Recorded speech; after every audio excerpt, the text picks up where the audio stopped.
मेरी जीजियों, दो चीजें बड़ा स्मरण में रखिएगा। एक, बैसाख महीने में मट्टी के पात्र का जल।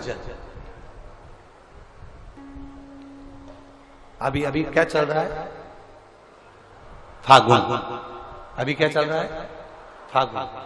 जब बैसाख का महीना आए ना,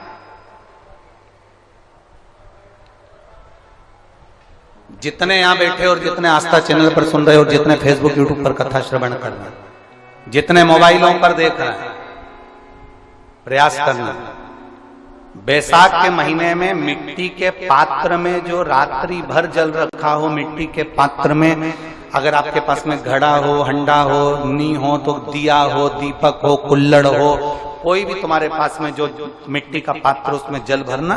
वो जल बैसाख के महीने की किसी भी सोमवार के दिन, किसी भी सोमवार के दिन, बैसाख महीने या किसी प्रदोष के दिन, या बैसाख महीने के शिवरात्रि के दिन, वो मिट्टी के पात्र का जल अपने घर के प्रत्येक व्यक्ति का स्पर्श कराकर उस मिट्टी के पात्र के जल को तांबे के पात्र में डाल लीजिए और घर के प्रत्येक व्यक्ति का स्पर्श करा लीजिए और शंकर भगवान पर कुंदकेश्वर महादेव के नाम से समर्पित करिए। कुंदकेश्वर महादेव। कभी जीवन में पीछे पलट कर देखने की जरूरत नहीं पड़ेगी, आप उन्नति की सीढ़ी की ओर बढ़ते चले जाओगे।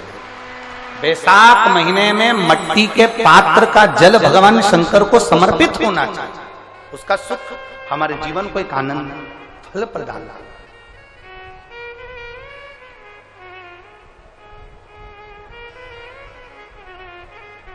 कहते हैं गुरुजी,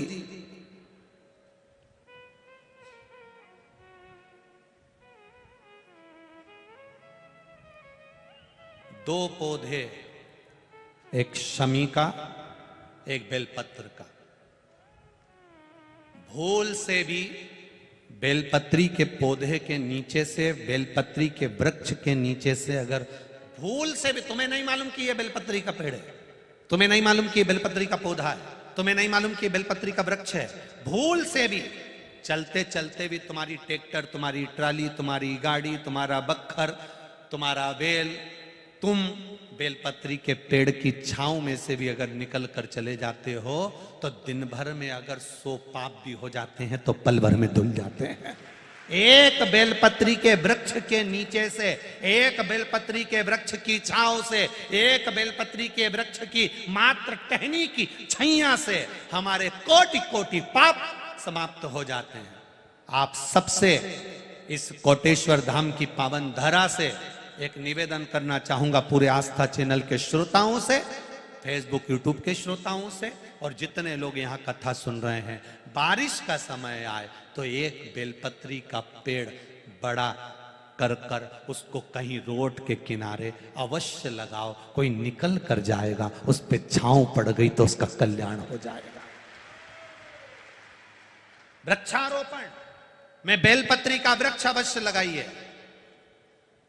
2 वृक्ष की छांव और 2 वृक्ष का दर्शन हमारे जीवन को सुख दे जाता है। एक बेलपत्री, दूसरा शमी का पौधा।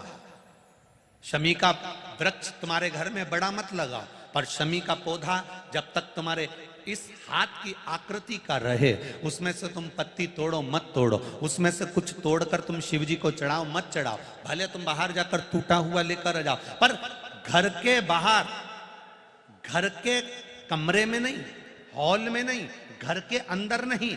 तुम्हारा घर चारों तरफ से हो जाता है, 4 कमरे, हॉल, किचन, लेटरिन, बाथरूम सब पूर्ण कंप्लीट हो जाए, उसके बाद जो तुम्हारे जगह बचे, घर से जब तुम बाहर निकलो तो बाहर की ओर जाते समय, अगर तुम्हारे निकलते समय तुम्हारा सीधे हाथ की ओर अगर शमी का छोटा सा पौधा लगा है तो ये निश्चित है कि तुम जिंदगी में कभी किसी अदालती कोर्ट केस में, कभी प्रशासनिक आदि केस में, कभी किसी गलत जगह पर जिंदगी में नहीं फंस सकते, आप उससे बाहर ही निकल जाए। एक शमी का छोटा सा पौधा भी, उसका स्पर्श, उसका दर्शन, उसमें चढ़ाया गया 1 लोटा जल। शमी 3 देवताओं को सबसे ज्यादा प्रिय है। पहला देवाधिदेव महादेव, दूसरा शनि महाराज, तीसरा श्री गणेश जी महाराज। श्री गणेश जी महाराज।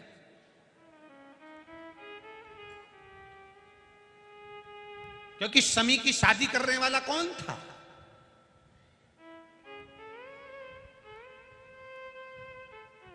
कौन इनको विवाह करे? अभी आगे आप कथा में सुनेंगे, शमी और मंदार की कथा जब आएगी, शमी और आकड़े के फूल की, सफेद फूल, नीला फूल, गुलाबी फूल आकड़े का जो होता है, मंदार का होता है, उसका वर्णन जब आएगा आप उसमें श्रवण करेंगे। एक शमी का पौधा, तुम घर से बाहर निकल रहे, हाँ ये जरूर है कि जो फ्लैट में रहने वाले हैं वो इस पौधे को नहीं लगा पाएंगे।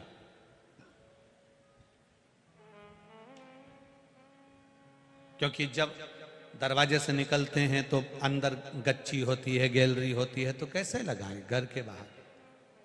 हाँ, आप डायरेक्ट निकल रहे हैं और आपका पौधा घर के बाहर लगा हो तो बात दूसरी, छोटा सा गमले में, ज्यादा बड़ा नहीं, छोटा सा। ज्यादा बड़ा हो जाए तो उसको कहीं और लगवा दो, छोटा। घर से निकलते समय सीधे हाथ पर अगर शमी का पौधा, आप निकल रहे हैं और आपका राइट हैंड है, सीधा हाथ है, घर के बाहर शमी का पौधा है, प्रतिदिन का अगर आपका नियम बन गया कि शमी को देखकर घर से बाहर निकल रहे हो, जिंदगी में कभी कांटे तुम्हारे जीवन में आ ही नहीं सकते, कोई रोड़ा आएगा ही नहीं, बढ़ जाओ। यही रह गया। शमी में शनि भी है, शमी में गणेश भी और शमी में शिव भी है। कल एक कथा चल रही थी, जब तुम्हें लगता है कि तुम्हारा व्यापार नहीं चल रहा, कोई तुम्हें धोखा दे रहा है, लक्ष्मी नहीं आ रही, बहुत चिंता में पड़े हुए हो, बहुत टेंशन में जिंदगी चल रही है, बहुत बीमारियां तुमको घेर ली है और चारों तरफ अंधेरा ही अंधेरा नजर आ रहा है, तुमने विचार करा अब मैं तो मर जाऊं तो अच्छा, मैं सुसाइड कर लूं तो अच्छा, मैं मर जाऊं तो अच्छा। तो मरने से पहले एक काम कर कर देखना, शंकर भगवान की आराधना कर कर देखना, शिव पर एक लोटा जल चढ़ा कर देखना, और ज्यादा चिंता, ज्यादा टेंशन हो तो बेलपत्री के जड़ को घिसकर उसका चंदन बनाकर शंकर को लेपन कर कर उसकी भी आराधना कर कर देखना कि बेल चंदन का फल क्या है।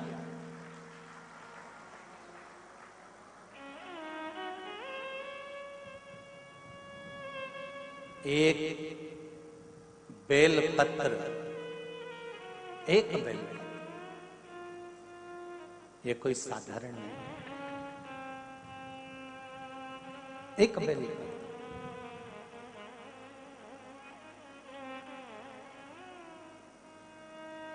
इसकी नीचे की डंडी से लेकर ये दो पत्तियां जहां लगी हैं, और दो पत्ती से लेकर ये बीच की जो पत्ती है उसमें जो गैप है, उसमें जो जगह है, दिख रही है आपको? ये दो पत्ती से लेकर बीच की पत्ती के बीच में जो जगह खाली रहती है, 33 कोटि देवी देवताओं विराजमान रहते हैं इस बीच की जगह में। जब शिव जी को चढ़ाया जाता है तब इस पत्ती के बीच की जगह शंकर के शिवलिंग पर रखा जाता है, तो शिव जी इतने प्रसन्न होते हैं कि मेरी स्तुति करने के लिए ये भक्त 33 कोटि देवताओं को लेकर आया है, मेरी स्तुति करने के लिए। लोग चावल लाए, लोग अंबारियां लाए, धन लाए, दौलत लाए, संपदा लाए, पर एक शंकर का भगत ऐसा होता है जो एक बेलपत्री के रूप में 33 कोटि देवताओं को, 64 योगिनियों को, आदि शक्तियों को शंकर को समर्पित करता है।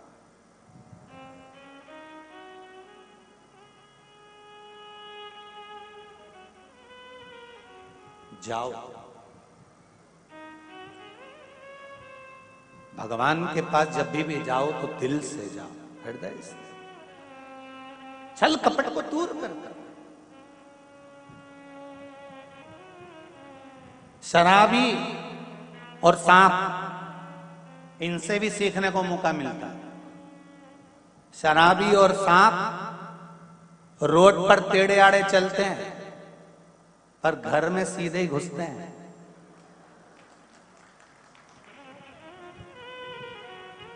शराबी और सांप से भी सीखने को मिलता है, ये रोड पर टेढ़े आड़े चलते हैं पर घर में सीधे घुसते हैं। उसी तरह संसार सागर में तुम कितने भी टेढ़े रहो, पर महादेव के चरणों में सीधे ही बने रहना कि मैं तुम्हारा हूं। इसके सिवा मैं कुछ जानता ही नहीं, मैं दूसरा कुछ जानता ना। तो मुझे पूजन आती है, ना मुझे स्तुति आती है, ना मुझे अर्चना आती है, ना मैं सेवा जानता हूं, ना मैं चाकरी जानता हूं। मैं तो केवल एक बात जानता हूं, श्री शिवाय नमस्तुभ्यम।